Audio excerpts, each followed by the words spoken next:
السلام عليكم ورحمة الله وبركاته. أصحابتك وحلان جنة الكاميرا كلا سود وهذا وقال waxaan rabaa inaan idin kula wadaago madaxweyne Trump waxaad ogtihiin marka qaar markuu meelaha khudbad ka jeedinayo isagoona Soomaaliya iyo waliba ilaahan aan aflagaadeynin ma joogi karo mar kale ayaa haddana arintaasi shalay isagoo shir ka socda gobolka Florida ka hadlayay uu ilaahan aflagaadeeyay dalkeena Soomaaliyana aflagaadeeyay arintaasi waan idin la wadaagaya mid ka mid ah diyaaradaha tikidhada raqiiska lahaa ee Mareykanka shacabku ay raaci jireen oo saaka aroortii gabi ahaanba shaqadii joojisay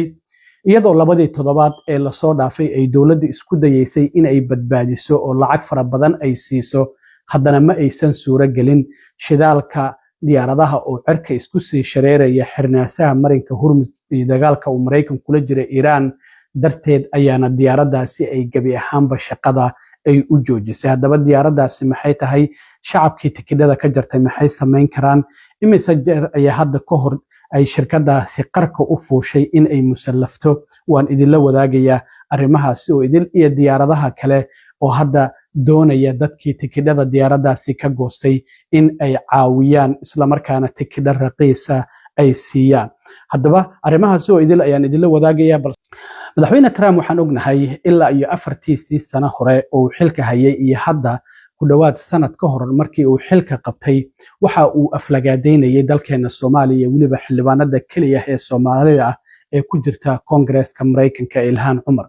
Trump oo shalay ka hadlayay shir Florida ka dhacayay oo looga hadlayay inaan wax canshuura laga qaadin social security la siiyo dadka howlgabka ama dadka waaweyn ayaa mar kale dalkeena Soomaaliyana aflagaadeeyay Ilhan si xun u caayay Trump marka hore horta amaan ayuu ku bilaabay wuxuu yiri dal qurux badan oo Soomaaliya la yiraahdo ayaa jira marka waxaan idin kula talin lahaa inaad soo booqataan arintaasi markii hore waxa uu u muuqdaa inuu si wanaagsan ku bilaabay oo dalkii uu amaanayo leeyahay waa dal qurux badan ee bal la soo booqdo la soo fiiriyo laakiin hadaladiisii lagu yaqiina ayuu gadaal ka raaciyay uu leeyahay dalkaasi waa dal aan bajirin oo kulay haddana la soo booqdo ku dhahayay waa dal aan military lahayn aan dawlad lahayn isla markaana waxa kaliya ay leeyihiin ayuu yiri waa musuqmaasuq iyo sidoo kalena in pollution wasaq aad u fara badan ay halkaasi ka jirto laakiin wuxuu yiri xildhibaanad Ilhan la yiraahdo ayaa ka timid wuxuu yiri iyadoo wadankaasi ka timid ayaa waxay doonaysaa inay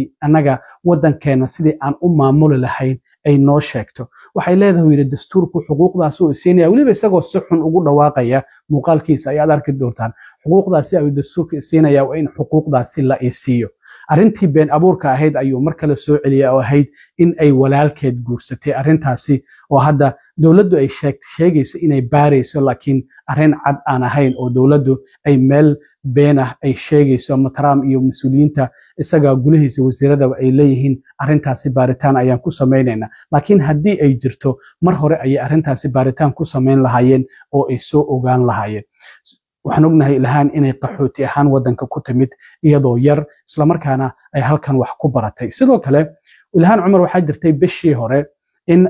tire lacagaha la igu sheegayo 30 milyan ka badan in aan haysto waxba kama jiraan qofku sanadku markuu dhamaado canshuurta uu xareynayo waxa jirta lacagaha soo galay inuu sheego iyada iyo hadda ninkeeda wax la leeyahay ganacsiyo fara badan oo shirkad qamri iyo waxaas ayuu leeyahay marka waxa ay tiri xalad dhinaca xisaabta ayaa dhacay marka lacagteedu inay $100,000 ka yar tahay oo 80,000 ilaa 95,000 ay u dhaxayso ayay sheegtay oo qaladku dhinacaasi uu ka yimid marka Trump arintii ayuu soo qaaday wuxuu yiri bishii hore ma aragteen in ay tiri lacagta la 38,000 oo la igu sheegayo ma haysto lacag 80,000 ka yar ayaan haystaa oo qalad dhinaca xisaabta ka yimid ayay arintaasi ahayd marka wuxuu yiri dadkan Soomaalida ah waxa oo kaliya ay yaqaanaan wuxuu yiri waa qiyaano iyo musuqmaasuq marka waa inaan wadankeena dadkan aan ka saarnaa marka Ilhan ayuu sidaas u caayay dalkeena Soomaaliyana bilowga amaan ayuu ku bilaabay yiri wadan qurxanaha la soo fiiriyo markii dambana wuxuu yiri musuqmaasuq iyo dil iyo wasaq kaliya ayaa ka jirta marka waxaanu ku tilmaamay dal aan dawlad lahayn military aan lahayn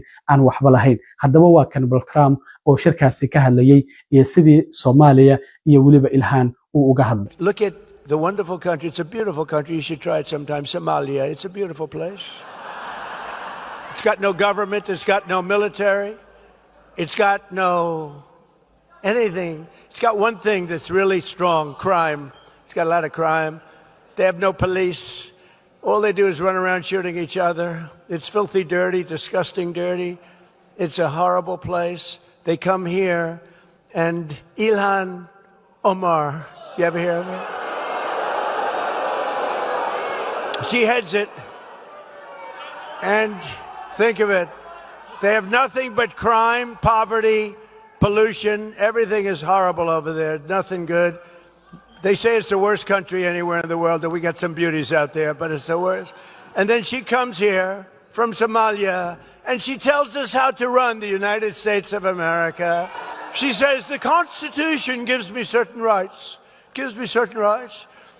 And I demand that I be given these rights. Get the hell out, what a phony. And then she married a brother to come in. I don't know, you're not. But I would imagine they're looking at her. I have nothing to do with it. I would imagine. Of course I have nothing to do. I have nothing, but I believe she married her brother, which is totally illegal. Isn't she despicable? I can't stand watching her. I can't stand.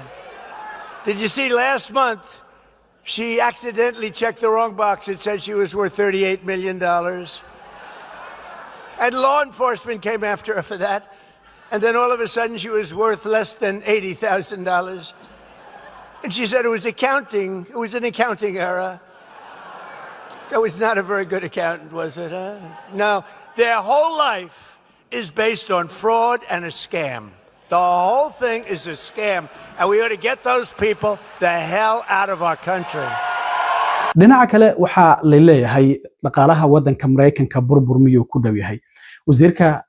dagaalka ama wasiirka gaashaandhigga oo Congress-ka toddobaadkan ay su'aalo weydiinayeen waxa uu sheegay dagaalka Mareykanku kula jiray Iran in 25 bilyan oo dollar ay ku baxday laakiin lacagtu waxa la leeyahay intaasi waa iba ka badan tahay sidaas darteed 60kii maalmood oo madaxweynaha awood uu loo siinayay dastuurku in dagaalkan uu sii wadi karo shalay ayay ku ekayd laakiin wasiirka dagaalka markii Congress-ku ay su'aalo weydiinayeen waxa la yiri Congress-ka ogolaasho ma soo weydiisanaysan marka waxa uu yiri labadii toddobaad oo xabad joojinta ay jirtay nalooma xisaabinayo Trumpna sidoo kale waxa uu yiri wax ogolaashaha uga ma baahni Congress-ka sidaas darteed hadda waxa laga yaabaa in weerar kooban uu Mareykanku ku qaado Iran oo aan la ogeyn xilliga uu noqon doono maxaa yeelay Khamiistii ayaa gulihiisa amniga qaranka xitaa taliyaha saldhigga dhexe ee Mareykanka uu ka mid yahay ay ka soo qayb galeen waliba hub aysan wali horay Mareykanku uusan u isticmaalin ayaa laga yaabaa inuu isticmaalo sidaas darteed arinta dhaqaalaha hadii aan soo laabto diyaarad la yiraahdo Spirit Airline oo kamid ah diyaaradaha dadka shacabka qaada isla markaana lagu yaqaano diyaarad ticketkeedu uu raqiis yahay ayaa labadii toddobaad ee la soo dhaafay dawladdu waxay isku dayeysay inay badbaadiso waxay dawladdu doonaysay lacag 500 milyan oo dollar ah inay shirkadaasi diyaaradaha siiso 90% milkiyadda ay dawladdu ay yeelato laakiin arintaasi waa la isku afgaran waayay marka diyaaradda Spirit Airline oo lagu yaqaanay in midabkeedu uu ahaa jaalle isla markaana magaceedu oo Spirit oo madow ah uu ku buufsanaa dusheeda ayaa xalay 9 saac markii ay ahayd gabi ahaanba shaqada joojisay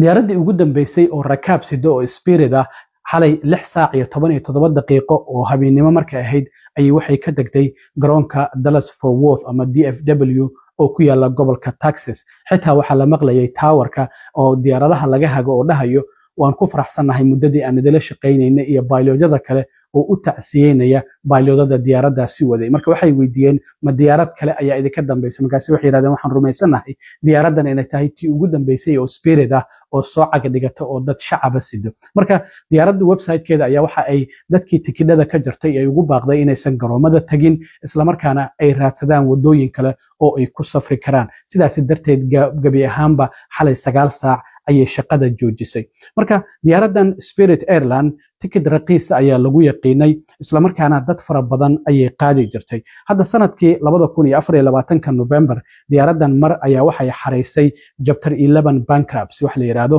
oo ah diyaaradan in ay musallaftay sidoo kale March bishii 3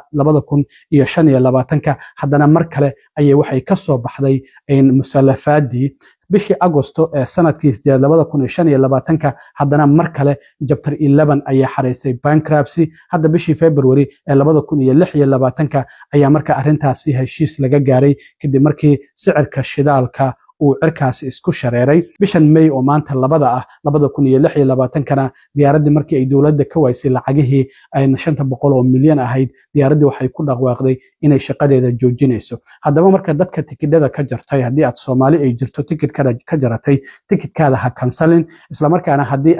aad kaarkaada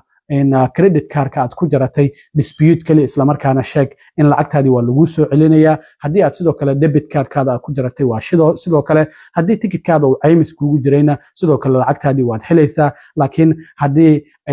kaararka ay shirkadu bixiso ama dhibcaha marka qofku uu tikid jarto uu diyaaradda raaco uu helo aad ku jaratay tikidhkaada laguma soo celinayo marka diyaaraddan dad fara badan ayaa ku safray hadda bishan May aynu ku jirno 1.65 milyan oo qof ayaa tikid ka jaratay oo diyaaraddan inay raacaan ay ahayd waxa sidoo kale jirta in 1.7 milyan wadanka gudihiisa bishii February ee la soo dhaafay ay diyaaraddaasi ay ku safreen marka waxay mid kamid ahayd diyaaradaha ugu waaweyn ee Mareykanka gudihiisa dadka shacabka isaga kala gudbiya wasiirka gaadiidka Sean Duffy ayaa shir jaraa'id qabtay isla markaana ku dhawaaqay in diyaaradda Spirit Airlines gabi ahaanba shaqadii ay joojisay waxana uu sheegay in dowladdu isku dayday inay badbaadiso laakiin aysan u suura galin waxana uu ugu baaqay dadka tikidhadu ay u jarnaayeen in ay la xiriiraan diyaaradaha ay kamid yihiin JetBlue American United iyo waliba Southwest iyo Delta kuwaasi oo tikidho raqiis oo $100 ilaa $200 oo one way tikida u ogolaan doona dadkii diyaaraddaasi tikidhadu ay uga jarnaayeen in ay ku safraan This morning at 3 a.m., Spirit Airlines ceased operations. So what that means is Spirit does not have airplanes in the air flying as of this morning. Also, their call centers are closed and they don't have staff at ticket counters. So if you have a flight scheduled with Spirit Airlines, don't show up at the airport. There will be no one here to assist you. What Spirit Airlines is now going to do is go through an orderly liquidation process. We'll see how that develops over the course of the next several days. But for customers of Spirit, I want to give information on how you can navigate this situation that you now find yourself in. And President Trump, Administrator Bedford, and I have been working with the other airlines across the industry in anticipation that this morning may happen. And so if you're a customer, many of the airlines that are not Spirit are stepping up to provide you assistance. So United, Delta, JetBlue, and Southwest are capping their ticket prices for Spirit customers. It's going to vary between the airlines. You have to go to their websites to take advantage of these special offers. It is normally going to be about $200 for a one-way ticket. You'll minimally have to provide to the airlines that you're now going to book with your Spirit confirmation number